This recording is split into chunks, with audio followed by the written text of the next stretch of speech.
meron pang isa dyan na bagay, mga nagte-text lang sa akin. Wala pa naman akong ginagawang response sa kanila. Opo. Tinatanong nila kung totoo nga yung mangyayari sa January 13. Okay, opo. Ako naman, dahil alam ko namang talagang magkakaroon naman ganong pagkilo, sabi ko, totoo yan. Opo. Pwede po ba kaming sumama? Yun ang tanong May nila. mga nagtatanong. Sabi ko, itatanong ko muna kung pwede kayong sumama at kung paano kayo sasama. Kasi hindi naman ako otoridad sa pagkilos na yan. Totoo po. Pero maraming nakahanda na gustong sumama talaga. Hindi lang ako makasagot. Yan, alam mo naman, paano ko naman sasagutin yun? Sabi ko, itatanong ko muna po sa nakakaalam kung pwede kayong sumama. Ayan. Kaya sapagkat nakahanda daw silang sumama at may bilang din sila. May bilang din sila. Totoo po, Kong. Maniwala ka sa akin, dito lamang yung kahabaan ng Barangay Commonwealth. Ay, sunod na barangay po dyan. May nagbabanta rin. Ganun po ba? Mga barangay ito, ha? Opo. Ayoko na sabihin ng mga barangay. Pero yung barangay na yan ay nasa kahabaan ng Commonwealth. Ang daming tao dyan. Mula sa po yan. Ang sinasabi ko lang, yung mga tinetext nila sa akin. Opo. Ayun o. Ay, magandabay po kayo. Kailangan malaman ng lahat na sa ganitong pagkilos, merong gustong sumama. Ayan. Ngayon, hindi naman ako makapagbigay sa kanila ng sagot. Kung pwede nga silang sumama. Kailangan itanong natin. Ay magandabay sila sa mga susunod pa kasi hanggang ngayon wala pa ilang araw pa naman po na paghahanda. May mga patakaran naman at may mga tuntunin na ilalahad dyan kung paano, di ba? O pati nga yung kung merong gustong sumama na hindi ka bibigyan siguro naman ng kaukulang response, di ba? Opo. So magandabay lamang po kayo sa iba ng mga grupo na gusto pong sumuporta din sa bagay na yan, ha. Ganun din po, nakatutok din daw sa atin, ang Kuya Javi Rosendo. Kuya Javi, salamat po ng marami sa inyo, ha. Ang Kuya Albert Malate ay nasa biyayaan niya kami. Nakatutok po sa inyong palatuntunan. Ganun din po ang Kuya Eldon Manuel. Sabi ni Kuya Eldon, dito po sa Nueva Vizcaya, ang dami na pong tarpaulin ni Kong Dante. Ba? Sayang po, kung alam ko lang ang topic na ganyan sabi nyo, pipicturan ko po at ipakikita ko sa inyo. Marami kasama. Opo. Iba rin. Sa Nueva Vizcaya daw po yan. Meron pang isang nagbabanta na taga rito dyan, uuwi raw siya bukas. Humingi siya ng 5 tarpaulin na malalaki. Opo. Isasaka niya raw sa bus at dadalhin niya. Kaya mo bandalin? Kukunti lang po ito, 5 lang. Isasabit ko po sa bahay namin. Ayun. Siguro ako napakalaki ng bahay niya dahil 5 malalaking tarpaulin kasi malapit po sa eskwela yung namin, yung bahay namin. Malaking bagay din po na makita po ng mga tao, sabi niya. Isa pa pala kung, alam ko may luluwas din pala ngayon, yung ating naalala nyo, mayroong malaking wing ban na umiikot sa Luzon, Visayas, Mindanao, Kong. Last elections po, tumulong na ito sa inyo. Sabi niya, Jen, luluwas ako uli. Kakausapin ko si Kong, ako na magboboluntaryo na magdala ng mga tarpaulin niya sa iba't ibang mga lugar. Si Kuya Arvin Tan. Yung tinext mo sa akin yata. Yes po, si Kuya Arvin Tan. Mukhang pag-usapan natin mamaya. Nakalimutan ko yung text mo. Opo. Ito naman, si Kanurbing.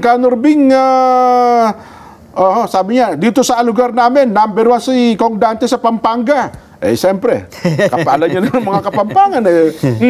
Ito pa si Eric Aledo, and family.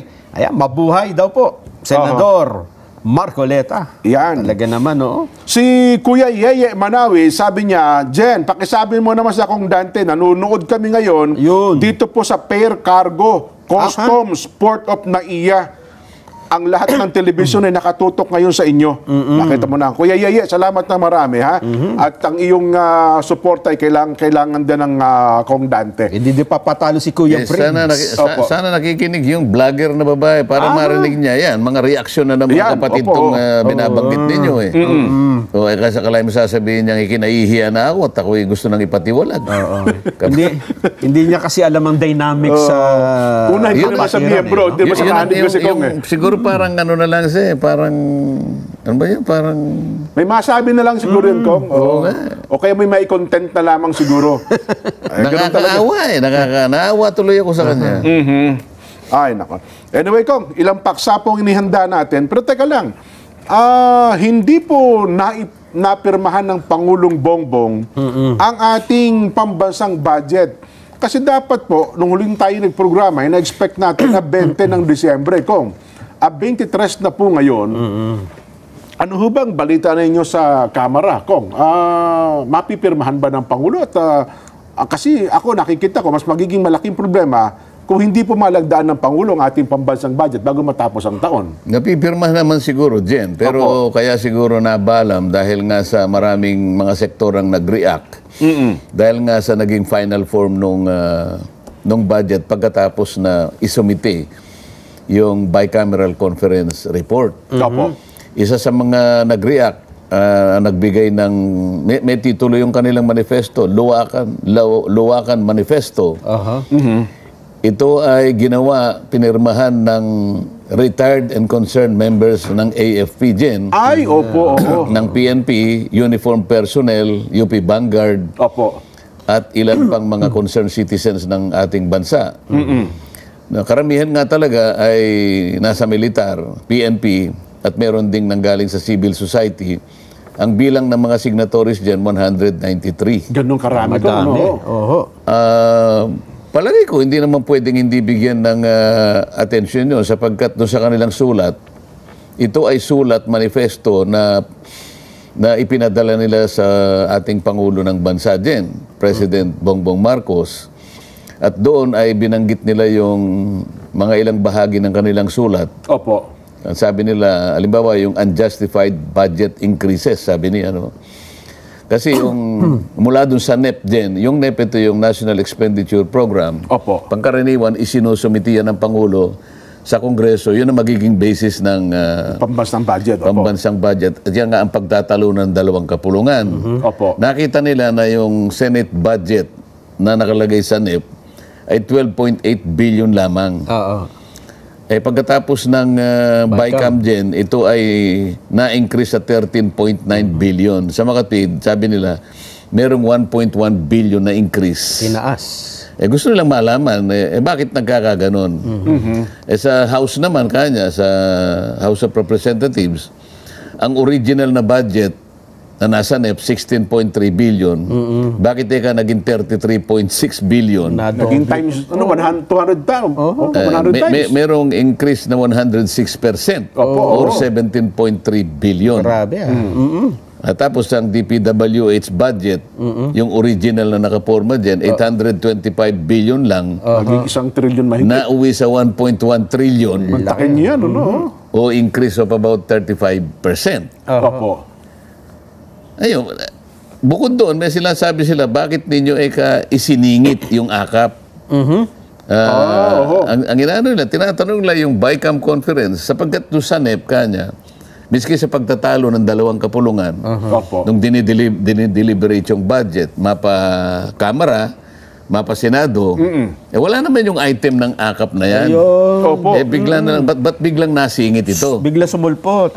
So, merong sumulpot na 21 billion naman sa House of Representatives. Bali, dagdag ito. At 5 billion naman sa Senado. Pinaghati pa pala, So, kung tutusin, kasi... Kaya pala 26 billion, Kong. 26 billion na Ngayon, ang problema kasi dito, ito diniscuss na natin initially ito, Jen. Kasi yung AKAP ay para sa, acronym ito di ba?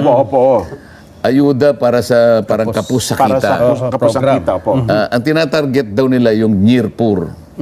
Ang problema dyan, alam mo, pagdating dyan, di kahon yung NIRPUR Hindi basta-basta sinabi mong NIRPUR merong pamantayan ito Hindi ganun na. Paano nila tatargetin yung NIRPUR na sila lang? Halimbawa, yung mga leaders namin sa House of Representatives o leader ng Senado, halimbawa, pumunta sa isang komunidad at namigay.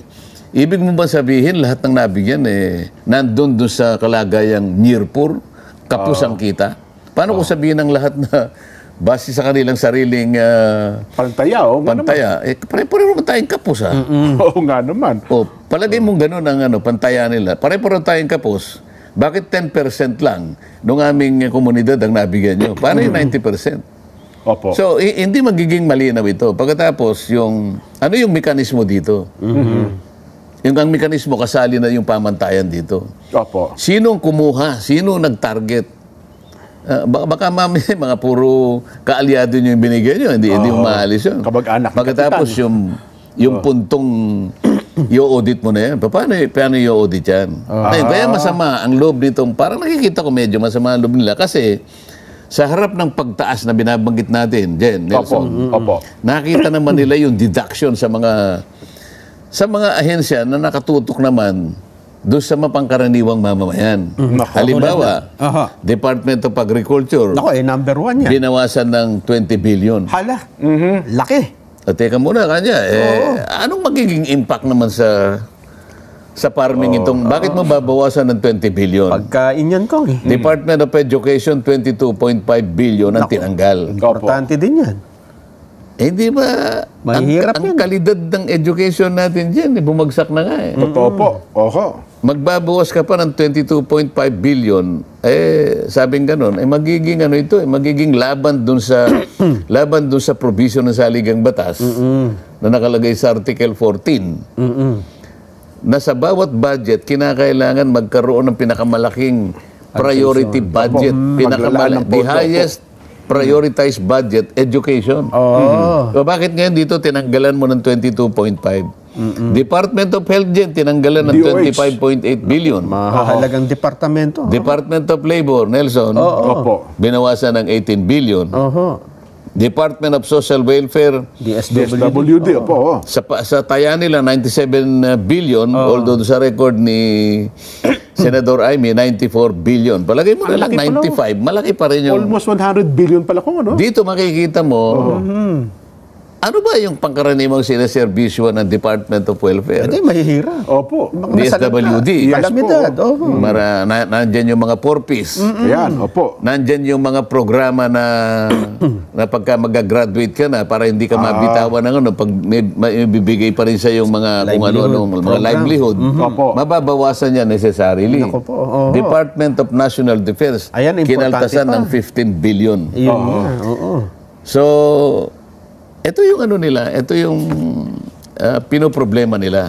Ngayon, Jen, kung halimbawa pipirmahan ng Pangulo, ang meron sa balita nakalagay, pipirma ng Pangulo December 30 yata. Yun na nga po ko, bate daw sa pinalabas ng PLLO.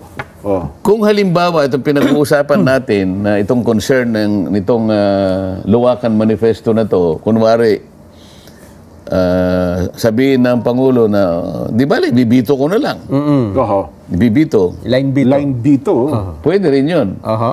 Paano yung kinaltasan? Paano yung dapat mong ibalik? Hindi mo na magagawa yun Kasi tapos na yung tapos na yung yung deliberation plenary debate. Yes po. Meron ng report ang BICAM. At nakasubmit na doon. Ngayon, ang magiging problema rito, pag inihalo natin sa diskusyon natin ngayon, yung pagkakakaltas ng PhilHealth Fund.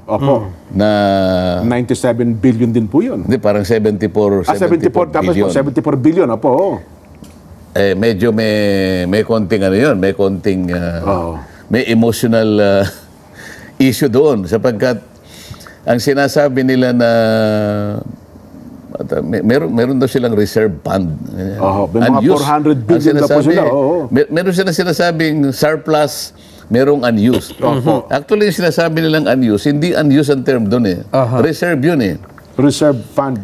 Reserve fund yun kasi kung titingnan nila yung batas ng PhilHealth Nelson, kailangan talagang meron silang reserve na katumbas ng dalawang taon. 2 taon, kulang pa nga yung 600 billion na yun.